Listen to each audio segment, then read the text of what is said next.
Assalamualaikum warahmatullahi wabarakatuh. Nice to meet you again, students. Welcome back to poetry class. This is the last meeting, and the title is How Much Difference Does a Word Make? Although a poem may contain images and ideas, it is made of words. Language is the medium of poetry, and the exact wording of a successful poem is the chief source of its power. Writers labor mightily to shape each word and phrase to create particular expressive effects. Changing a single word sometimes ruins a poem's effect, just as changing one number in a combination lock sequence makes all the other numbers useless. This is the point of our meeting today. Although a poem may contain images and ideas, it is made up of words. So words are very important. Maybe a poem contains images, contains ideas, many ideas, but images and ideas should be in the form of words. It would be impossible. We read ideas, we read images without words. It is not readable. Yeah? So words will be the power of every poem. Language is the medium of poetry. So we use language in poetry. In painting, we don't use language, but everyone uses the content of the painting. But in poetry, we have to use language. And the exact wording of a successful poem is the chief source of its power. Exact wording, the most appropriate words used. So we have to choose the most appropriate words for a poem because it is source of its power.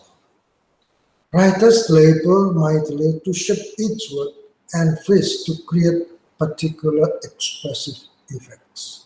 So this is the work of writers or poets, how they work mightily. And they do it very hard to produce beautiful words. Changing a single word sometimes ruins a poem's effect. So, as you know that a poem is the best words in the best order. So if one of the words is changed, and then the meaning will be different. According to this statement, ruins a poem's effect. Just as changing one number in a combination lock sequence when makes all the other numbers useless. Like when you have a suitcase, for example, and then on the suitcase we usually have some numbers, and the numbers should be arranged as we want. Then if the combination of number is different from what we said, then usually all the numbers will be useless because we cannot open the suitcase anymore. So this is the comparison between suitcase and poetry. The suitcase needs a very exact number, but poetry needs exact wording. Before writing about the language of a poem, recruit your intuition into working with your intellect.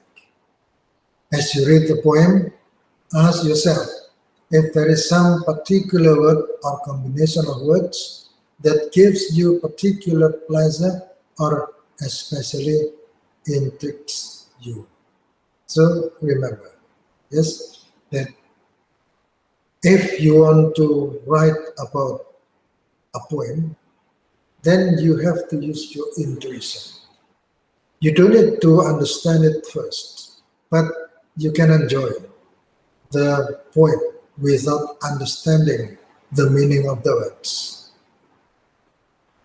Combination of words sometimes give us pleasure, make us happy because of the combination of words.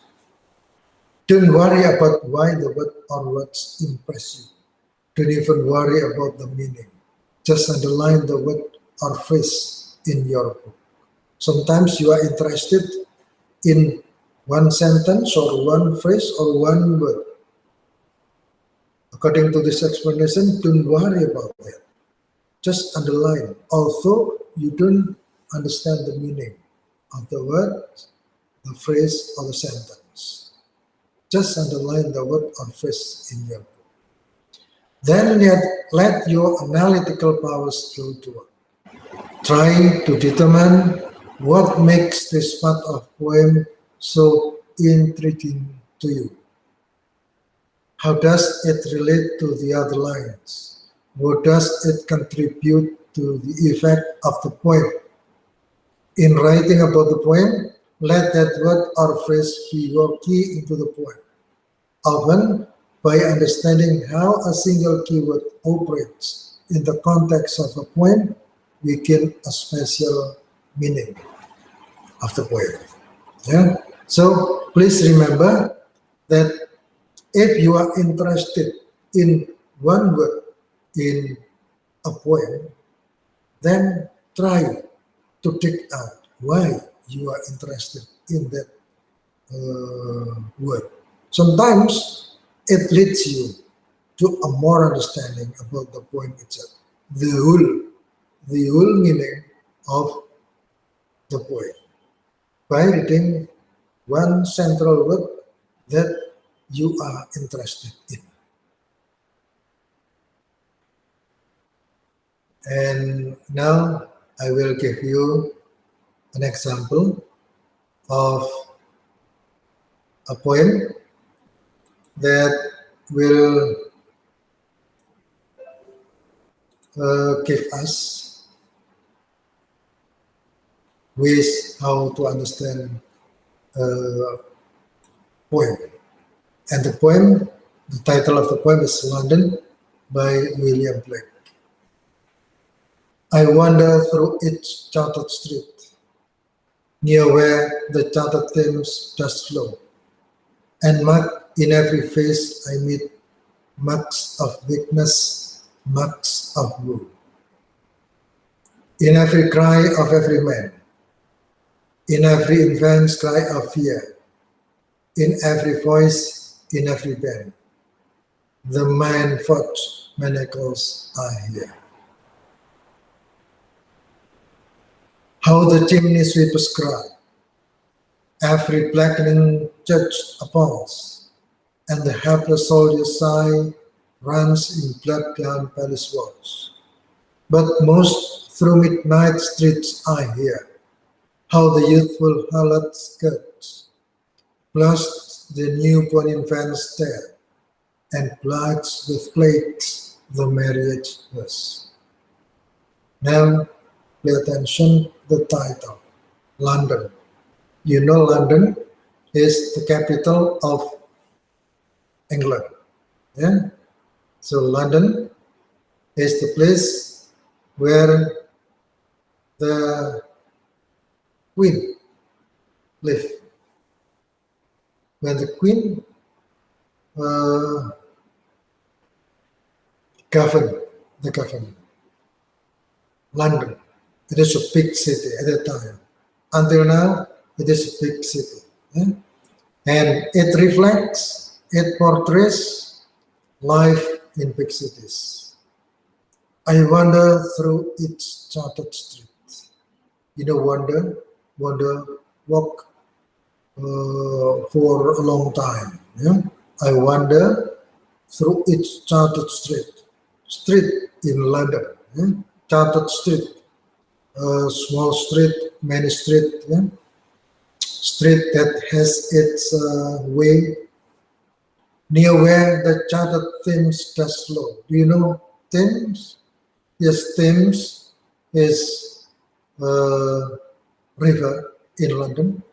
It is big river and very well known all over the world, near where the charted Thames does flow. So the street follow Thames, like in Indonesia, yeah, almost all river, beside the river there is street. Yeah? So river and street until usually many kilometers. And mark in every face I meet marks of weakness, marks of woe. Marks. Yeah? There is a kind of sign in the face. In the face of man that I meet marks of weakness. They are weak. They are very powerless. Yeah? Marks of weakness, marks of woe. They are very sad with the condition of London, the big city. So here, the writer, when they meet someone, he feel that he is very weak. He is sad. Almost all people in London, of course not all, yeah, but almost all, many people in London seems very weak. In every cry of every man, in every infant's cry of fear, in every voice, in every bed, the mind-forged manacles are here. In every cry of every man. So man seems to cry at the time. Cry because of the condition. They get difficulties in getting job. Like, for example, if you go to big cities, there are many jobless people. They want to work, but they don't have any capacity.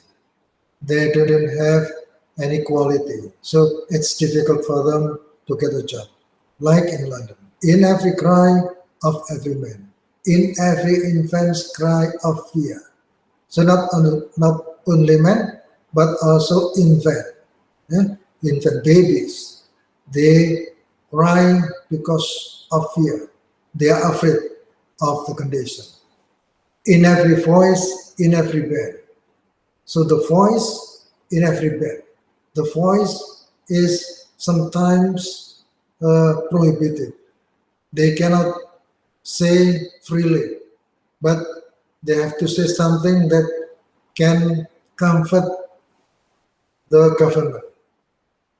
The mind-forged manacles are here. Mind-forged. Yeah? Mind-forged means that we think, we want to say something bitter, but we cannot do that. We have to say something good. Yeah? We say something bad actually in our mind, but we cannot say that because our mind forged. We always say something different from what in our mind or what we feel.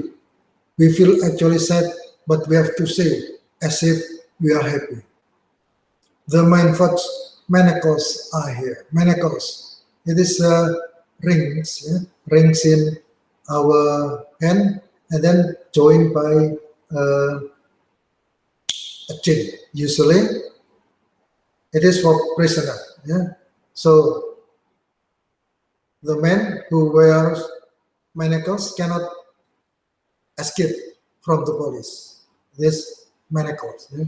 The mind-forged manacles are here means that the voice of the people is very limited. Yeah? They cannot say freely because there is no democracy anymore. they don't have any freedom to say something that they feel.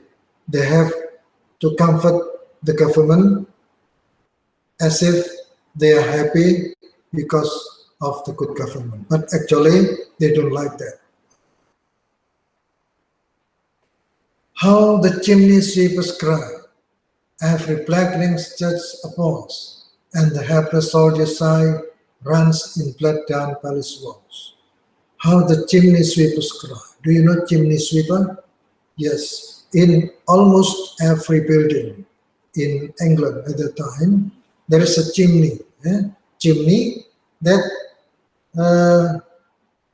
the way of smoke to go out from the buildings.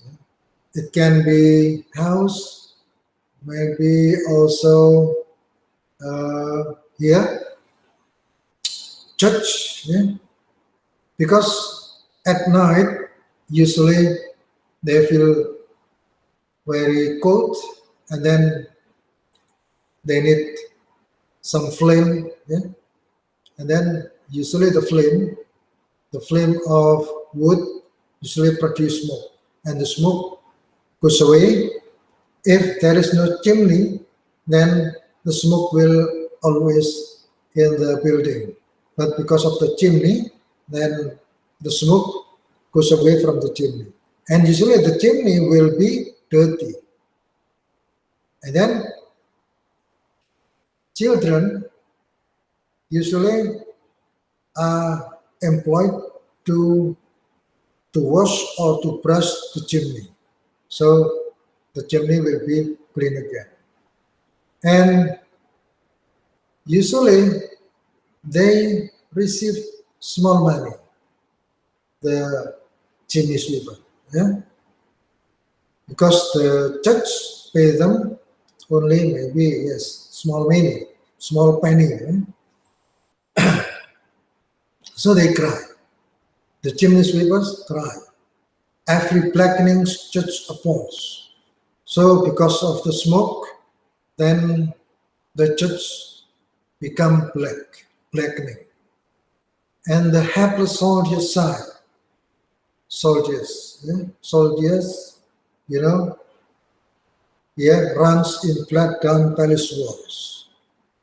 The soldier wants to protect the palace, but usually they have to battle with many people who wants to attack the government. And they run in blood down palace walls. They run around the palace walls, and usually they also bleeding because of the battle.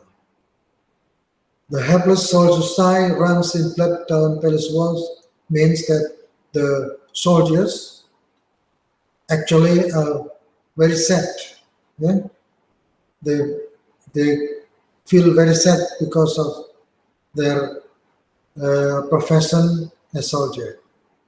But most through midnight streets I hear how the youthful harlot curse blasts the newborn infant's terror and blights with plagues the marriage hearse.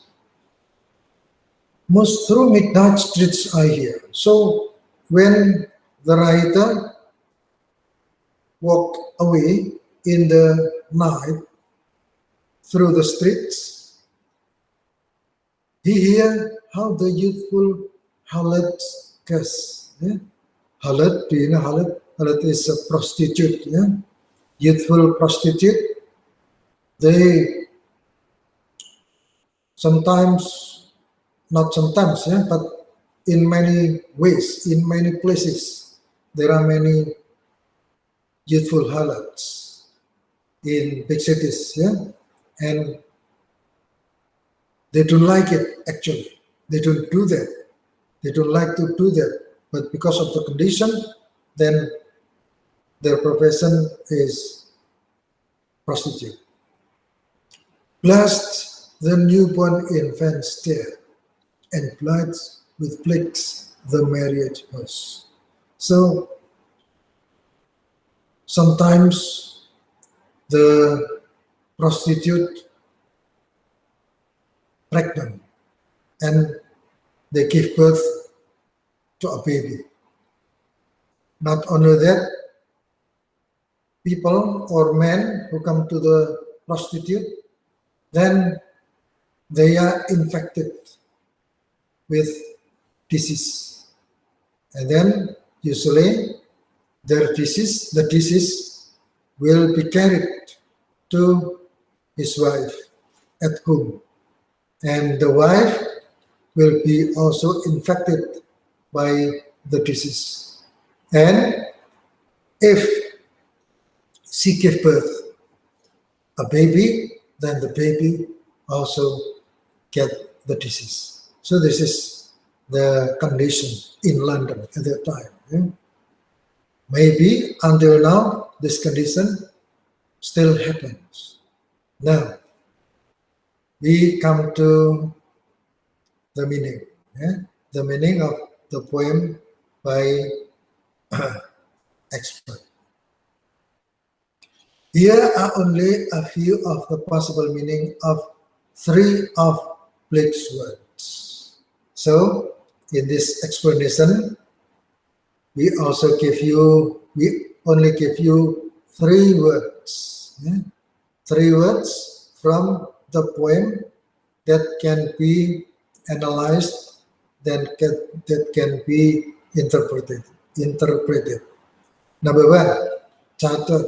Yeah? The word catat lines 1 and 2. Like here, I wander through its charted street near where the charted Thames does flow. Charted in these lines. What is the meaning of charted in this line? Denotations. Chartered means established by a charter, a written grant or certificate of incorporation, leased or hired. This is the meaning of chartered in dictionary. Established by a charter, a written grant or a certificate of incorporation, or leased or hired. It is chartered in dictionary. And what about the connotations? The other meaning for charter?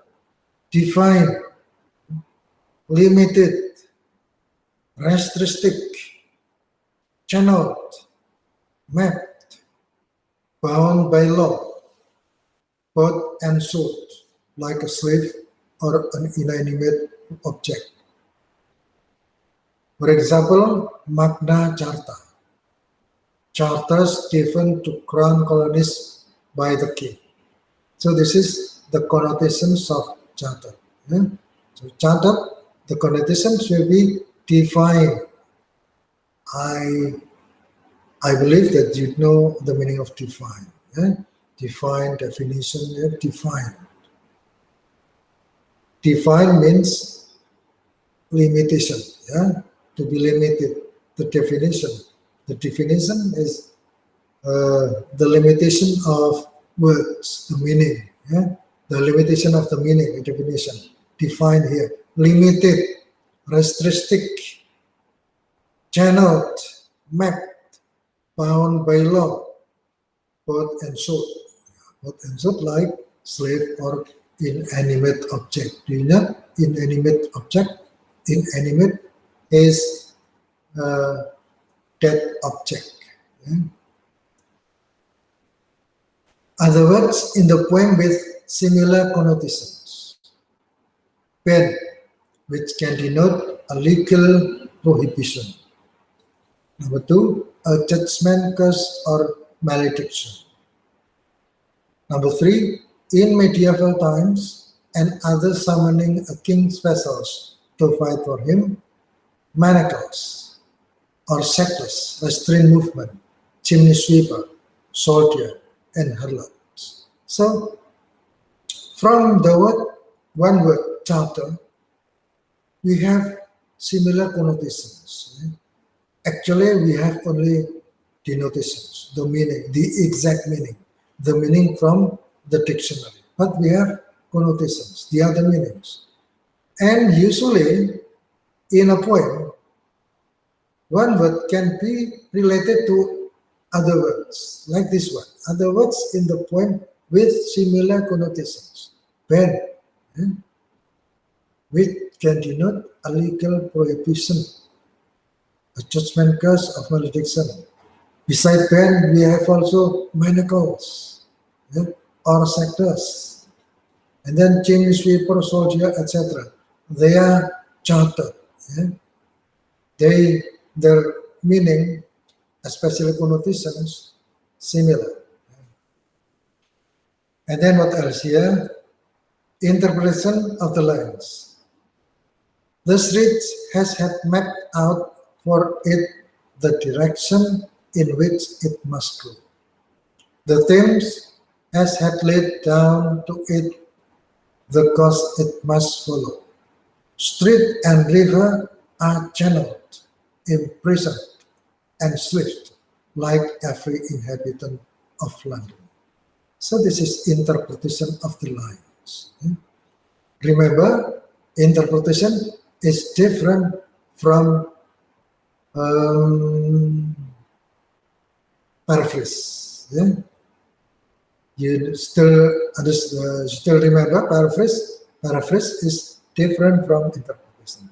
This is interpretation. Paraphrase is a prose form of a poem, but interpretation is our interpretation about the meaning of the poem. So this is the interpretation of lines. The first stanza. The street has had mapped out for it the direction in which it must go. The Thames has had laid down to it the course it must follow. Street and river are channeled, imprisoned, and slave. So the street must follow the direction. The river must follow the direction. They are channeled, they are imprisoned, they are enslaved, like every inhabitant of London. So every inhabitant in London have to follow the channel, have to follow the direction. If they don't follow the direction, then they will be punished. And then the second word, blackening. Denotation, becoming black. Denotation is the meaning from the dictionary. And then the connotations, the darkening of something once light, the defilement of something once clean, the deepening of guilt, the gathering of darkness, and the approach of night. So in the afternoon, usually it is becoming dark and dark. Gathering of darkness to approach the night. So if it comes to the night, then the darkening gather, and then our environment become very dark, very dark, and then we cannot see anything else because of the gathering of darkness. And then other words in the poem with similar connotations. Objects becoming marked or smoked, marks of weakness, marks of woe, in the faces of passers-by. So the faces of people who pass in the street, marks of weakness, marks of woe. They express very weak. They seem very weak. Blooded walls of a palace. Blooded walls of a palace because of the soldier. The soldiers are wounded, then they are bleeding. Marriage blighted with plagues. Marriage blighted with plagues because the husband brings disease from the prostitute and they give to the wife. And after that, the wife gives birth to a baby, and the baby also infected by the disease. The word oppose, denoting not only to overcome with her, but to make pale and also to cast upon of or shroud. So here, oppose also refer to the word blackness because they have similar connotations.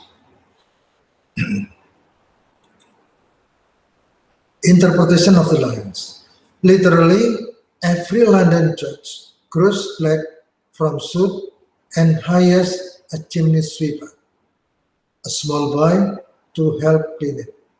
But Blake suggests too that the profiting from the suffering of the child laborer, the church is soiling its original purity. Uh, Literally, every London church grows black from soot. Soot is dirty produced by smoke, and hires a chimney sweeper, a small boy, to help clean it. So uh, the small boy clean the soot from the chimney, and it makes the church become black.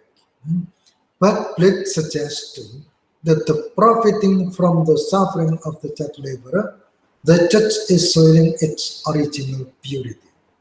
So according to this explanation, this interpretation, because the church employ small boy to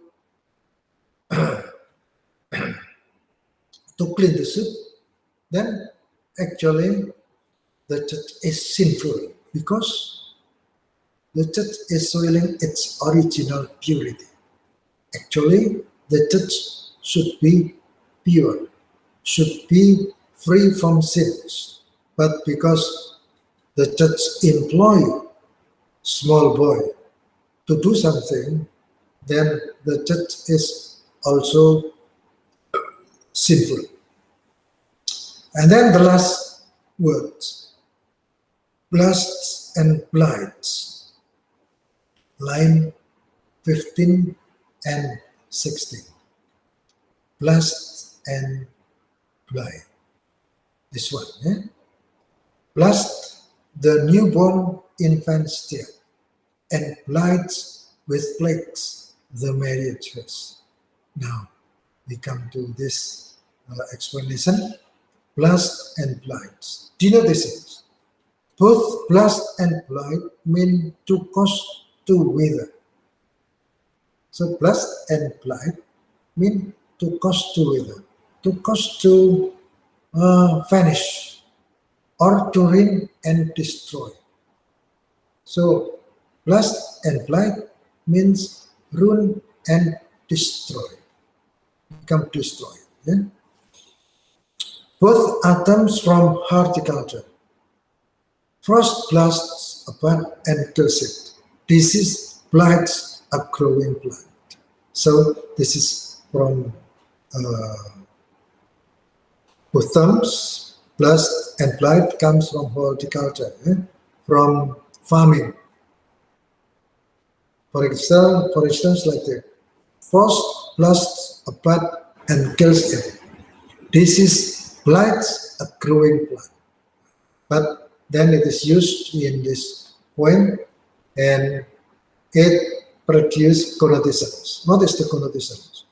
Sickness and death, gardens shriveled and dying, gusts of wind and the ravages of insects, things blown to pieces or rotted and rocked. This is the connotations of blasts and blights, sickness and death. So sickness and death also refers to blasts and blights. Now, other words in the poem with similar connotations. So one word usually connected with other words, like this one. Faces marked with weakness and woe. It's also blast and blight, sickness. The child becomes a chimney sweeper. It is also blast and flights. Refer to that. The soldier killed by war, because the soldier protect the government, the palace, then usually they will be killed by the enemy. Blackening church and flooded palace. So the church actually must be pure, but because of employing small boy, then they become black. They become sinful.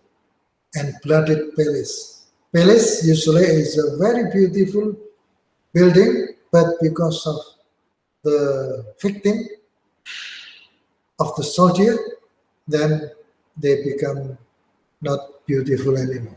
They also sinful. Young girl tend to be hollered. Yeah? Young girl to be hollered because of the economy. They are poor, then they become harlot. They become prostitute.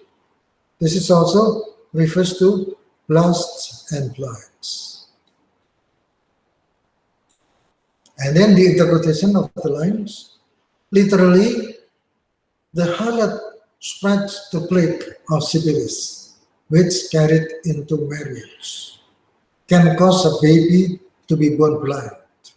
In a larger and more meaningful sense, plague sees the prostitution of even one young girl, corrupting the entire institution of matrimony and endangering every child.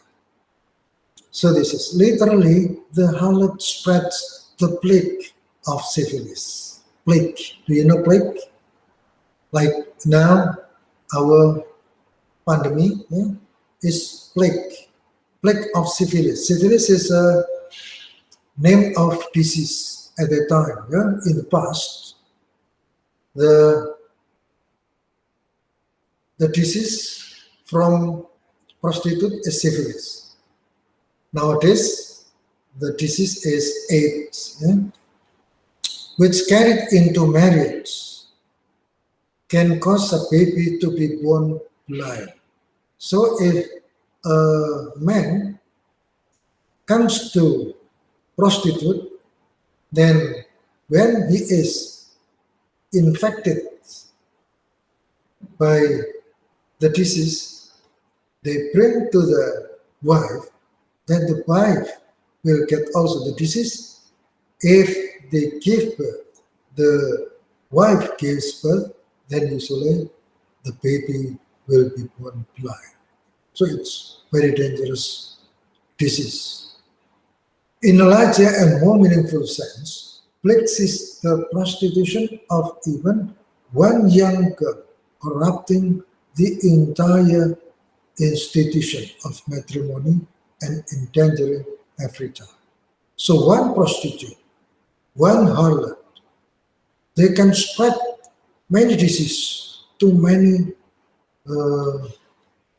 men.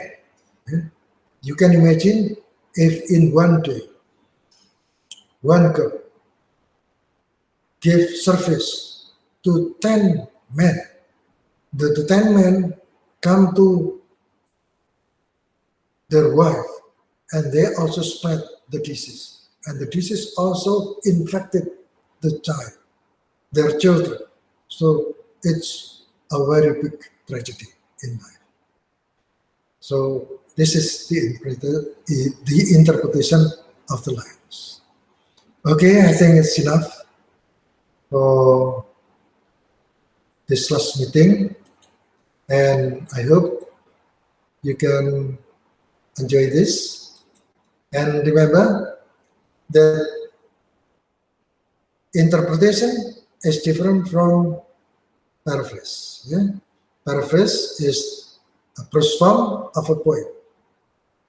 You have only to change the words, the original words, the difficult words into easier words. But interpretation means that you have to interpret, you have to know the meaning of the poem clearly and completely. You can combine between denotation, and connotations. Okay, I think it's enough for today. See you next time. Good luck. Stay safe. Stay healthy. Assalamualaikum warahmatullahi wabarakatuh.